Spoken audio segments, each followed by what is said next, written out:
Las Nieves. 3 muertos y una guerra que nadie ve. Hay lugares donde uno cree que está seguro. Un parque, una noche cualquiera, jóvenes conversando, personas haciendo deporte, otros beben licor, helados, comida, familia cerca. La ciudad está despierta, hasta que algo cambia. Porque cuando una guerra criminal llega a un barrio, ya no siempre importa quién está armado. Puede estar en peligro cualquiera que esté cerca. Y en Barranquilla acaba de ocurrir algo que obliga a hacer una pregunta. ¿Qué está pasando realmente en Las Nieves? 3 muertos, 2 de ellos menores de edad, un hombre de 63 años herido y varios capturados. Pero detrás de esos números podría existir una disputa mucho más grande. ¿Quién está peleando por el control de este territorio? Esto es Crímenes y Misterios. Acto 1. La noche que se rompió en Las Nieves. Eran aproximadamente las 9:40 de la noche. Es jueves 21 de agosto de 2026. El Parque de Las Nieves seguía lleno de vida. Personas conversando, jóvenes reunidos. Y según las imágenes conocidas del momento, algunos incluso parecían prepararse para jugar fútbol. Nada hacía pensar que aquella noche terminaría en tragedia. Hasta que aparecieron 2 hombres. Iban a pie, se acercaron al grupo. Y entonces, las armas hablaron. Los disparos rompieron la tranquilidad del sector. La gente corrió. Algunos buscaron refugio dentro de los establecimientos cercanos. Otros intentaron ponerse a salvo como pudieron. Una cámara de seguridad alcanzó a registrar parte del caos. En cuestión de segundos, el parque dejó de ser un lugar de encuentro. Se convirtió en una escena de muerte. 3 personas terminarían perdiendo la vida y una cuarta quedaría herida. Pero había algo que hacía todavía más dolorosa aquella escena. 2 de los muertos eran menores de edad. Acto 2. 2 vidas que terminaron demasiado pronto. Las víctimas fueron identificadas como Eric Eduardo Cervantes Buitrago, de 16 años, Daniel Sebastián Borrero García, de 17, y Dadis David Barrios Ospino, de 20 años. 3 jóvenes, 3 vidas interrumpidas, y un hombre de 63 años, Eduardo Barreto Soto, alcanzado por una bala en medio del ataque. Pero aquí aparece la pregunta que debería hacerse toda la ciudad.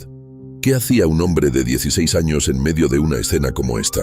¿Era simplemente un joven que estaba en el lugar equivocado? ¿O conocía a las personas que estaban siendo atacadas? ¿Y si realmente existía una disputa entre estructuras criminales? ¿Cómo termina un menor de edad dentro de ese tablero? Porque hay algo que resulta imposible ignorar. Cuando los jóvenes empiezan a aparecer entre las víctimas de una guerra criminal, el problema deja de ser solamente policial. Se convierte en un problema de toda una generación. Pero todavía falta entender por qué dispararon precisamente contra ese grupo. Acto 3. ¿Un ataque al azar? Las primeras hipótesis apuntan hacia una posible confrontación entre estructuras. Por un lado, los costeños. Por el otro, los del Freseo. Y alrededor de esa disputa aparecen nombres y pequeños grupos que, según versiones preliminares, tendrían relación con estas estructuras. Entre ellos se menciona al denominado Combo de los Diablitos de la 21, que sería señalado como cercano a alias El Menor, y también a los llamados Cachorros del Chema. Pero aquí hay que detenernos, porque una cosa es una versión que circula en las primeras horas, y otra muy distinta es una responsabilidad establecida por la justicia. Eso tendrá que determinarlo la investigación. Lo que sí está claro es que los atacantes llegaron directamente hacia un grupo de personas. No dispararon al aire, no hubo una advertencia. Fueron contra ellos. Entonces surge una pregunta. ¿Los estaban buscando?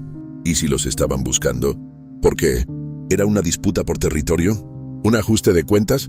¿Una retaliación? ¿O una guerra entre estructuras que conocen perfectamente quién pertenece a cada lado? Porque en Barranquilla y su área metropolitana, el territorio puede significar mucho más que una calle. Puede significar extorsiones, microtráfico, cobros ilegales y control de determinados sectores. Y cuando el dinero está de por medio, los límites pueden defenderse con sangre. Acto 4. El precio de un territorio. Hay algo especialmente inquietante en esta historia.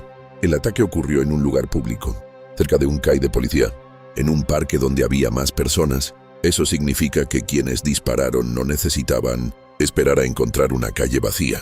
La violencia ya no necesita oscuridad para aparecer.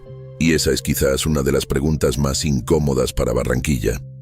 ¿Qué pasa cuando una Guerra entre organizaciones criminales comienza a desarrollarse en lugares donde debería sentirse protegida la comunidad, porque una disputa territorial no termina necesariamente en quienes hacen parte de las estructuras. Puede alcanzar al vecino, al comerciante, al joven que estaba jugando fútbol, a la persona que simplemente pasaba por allí. Y esta noche alcanzó incluso a un hombre de 63 años. Pero hay otra pregunta todavía más dura. ¿Quién está reclutando a los jóvenes que terminan en estas guerras? Porque detrás de cada estructura hay muchachos que pueden ser utilizados como mensajeros, vigilantes, cobradores o incluso como ejecutores. Les prometen dinero, poder, respeto, una salida rápida, pero casi nunca les cuentan cómo termina la historia. Acto 5. 3 muertos, 3 preguntas. La policía reaccionó. Con ayuda de la comunidad, fueron capturadas 2 personas y aprehendido un menor de edad. Ahora vendrá la parte que puede cambiarlo todo. Determinar quién ordenó el ataque, quiénes participaron y cuál fue realmente el motivo. Porque capturar a quienes dispararon no necesariamente significa llegar al verdadero responsable.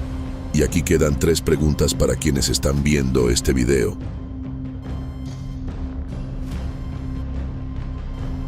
¿Quién era realmente el objetivo? ¿Por qué estaban reunidos en ese lugar? Y quizá la más importante, ¿qué tiene que estar ocurriendo en Barranquilla para que 2 menores de edad terminen muertos en medio de una posible guerra criminal? No tenemos todas las respuestas, y sería irresponsable inventarlas. Pero sí podemos mirar los hechos y hacernos las preguntas que muchas veces quedan después de que las cámaras se van. Porque detrás de cada investigación hay familias, hay jóvenes, hay barrios, y hay una ciudad que poco a poco puede acostumbrarse a escuchar disparos como si fueran parte del paisaje. Y ese quizás sea el peligro más grande. Cierre, ¿qué estamos haciendo con nuestra juventud? 3 jóvenes muertos. 2 de ellos ni siquiera habían cumplido 18 años. Y mientras las organizaciones criminales se disputan territorios y dinero, una generación está creciendo demasiado cerca de la violencia. Por eso la pregunta no es solamente ¿quién disparó? También deberíamos preguntarnos ¿quién está convenciendo a nuestros jóvenes de que ese es el camino? Porque el dinero rápido dura poco, el poder que ofrece una banda dura menos, pero una bala puede acabar con toda una vida en segundos. ¿Crees que estamos perdiendo una generación frente al crimen? Te leo en los comentarios. Y si quieres que sigamos contando las historias que están sacudiendo a Barranquilla, Soledad, el Atlántico y Colombia, suscríbete a Crímenes y Misterios, porque detrás de cada crimen hay una historia que merece ser entendida.